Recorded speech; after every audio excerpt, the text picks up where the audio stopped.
안녕하세요. 자료구조 실습 최종 발표를 맡게 된 문영채입니다.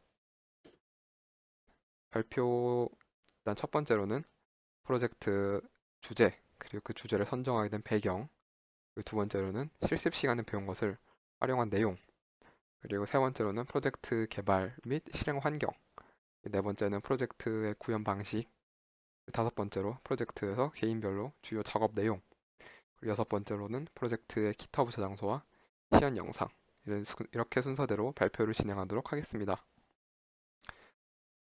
일단은 저희는 할리갈리라는 주제로 프로젝트를 진행을 했고요. 왜 할리갈리라는 주제를 프로젝트 주제로 사용해야 했냐면, 일단 우리가 할리갈리를 할 때 각자의 턴마다 대그 맨 위에서 카드를 한 장 뽑은 다음에 공개된 카드 뭉치의 맨 위에 올려놓게 되는데, 이때 공개한 카드 뭉치들의 맨 위 카드들에서 같은 모양이 다섯 개가 있으면 종을 치는 게임이잖아요. 이때 각자가 공개한 카드 뭉치의 맨 위에 카드들만 의미 있게 사용이 된다는 점이 스택이라는 자료 구조의 특징을 굉장히 잘 표현하고 있다고 생각을 해서 할리갈리라는 주제를 선정을 하게 되었습니다.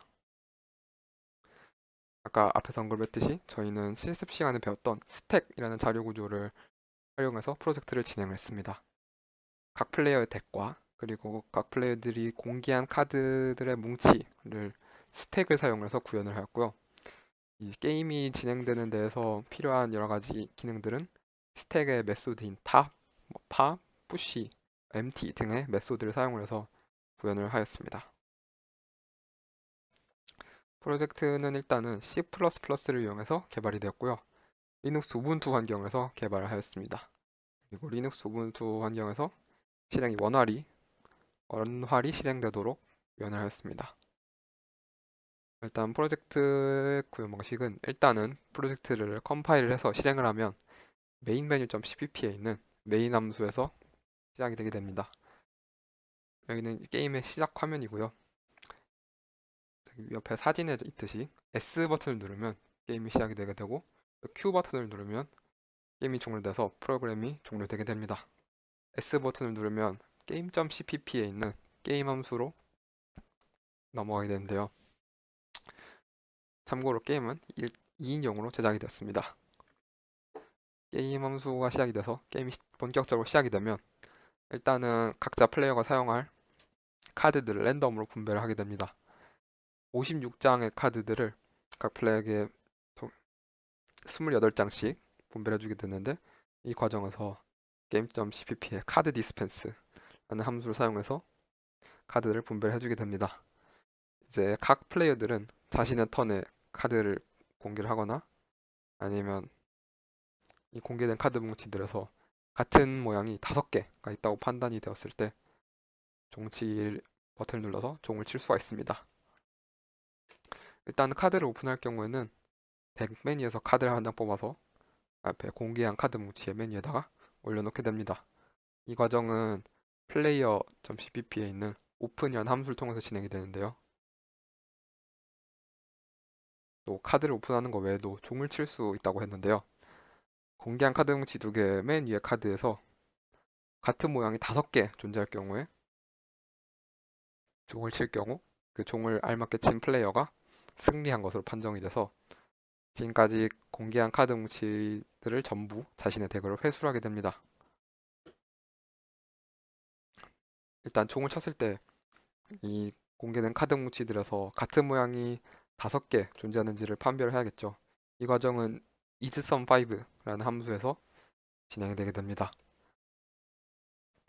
이 isSum5 함수의 반환값이 true일 경우에는 종을 알맞게 친 사람이 카드를 회수를 하게 되고, 또 같은 모양이 다섯 개가 아닌데 착오가 있어서 실수로 종을 쳤을 경우에는, 즉 한마디로 isSum5 함수의 반환값이 false였을 경우에는 종을 친 플레이어가 아니라 그 상대방이 승리한 것으로 판단을 해서 승리한 플레이어가 오픈되어 있는 모든 카드를 덱으로 회수를 하게 됩니다.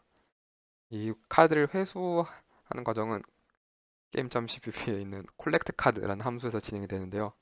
지금까지 오픈되어 있던 모든 카드들과 그리고 자신의 덱을 셔플을 해서 자신의 덱으로 회수를 하게 됩니다. 그리고 게임을 계속 진행하다가 결국 한 플레이어가 덱이 전부 다 떨어져서 더 이상 카드를 오픈을 할 수가 없게 됐을 때 그 플레이어가 패배를 하게 됩니다.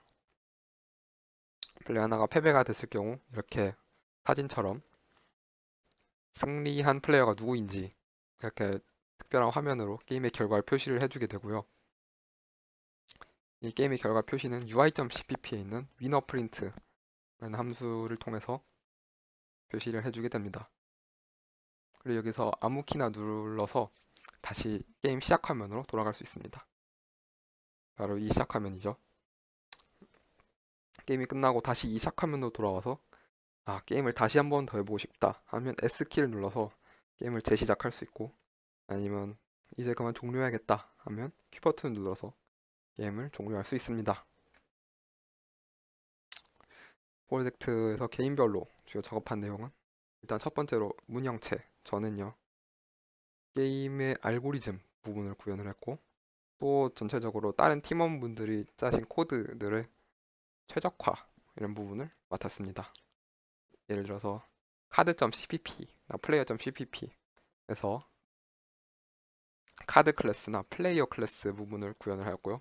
또 게임.cpp에서 게임이 진행되는데 필요한 여러 가지 함수 이런 부분을 작성을 했습니다. 그리고 고우성님이 짜주신 PPT 초안을 받아서 PPT를 수정하는 작업도 좀 하였습니다. 그리고 안윤철 팀원님은 전체적인 게임의 UI를 구현해 주셨습니다. 아까 게임이 진행되는 부분에서 뭐 덱, 그리고 덱의 장수, 그리고 카드의 모양 이런 부분은 전부 안윤철 팀원님이 구현해 주셨습니다. UI 파트는 전부 UI.cpp 부분에 작성이 되어 있고요.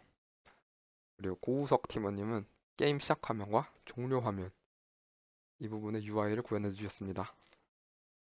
메인 메뉴.cpp와 UI.cpp의 위너프린트라는 함수 부분을 작성해 주셨고요.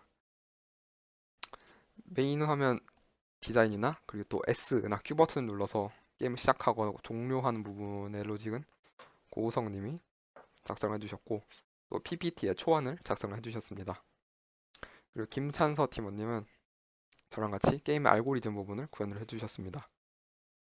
김찬서 팀원님은 게임.cpp에서 게임의 로직 부분을 구현해 주셨습니다. 그리고 플레이.cpp에서 플레이어 클래스를 저랑 같이 작성해 주셨습니다. 그리고 또 고우석 님이 작성해 주신 PPT 초안을 수정하는 역할도 어느 정도 맡아 주셨습니다. 그리고 다음은 프로젝트의 깃허브 저장소와 시연 영상인데요. 추가적으로 시연 영상이 보고 싶을 경우에는 링크에 유튜브를 들어가셔서 확인을 해주시면 될 것 같습니다. 그리고 아래는 저희 팀원들의 개인 깃허브 아이디입니다. 네, 이것으로 발표를 마치도록 하겠습니다. 감사합니다.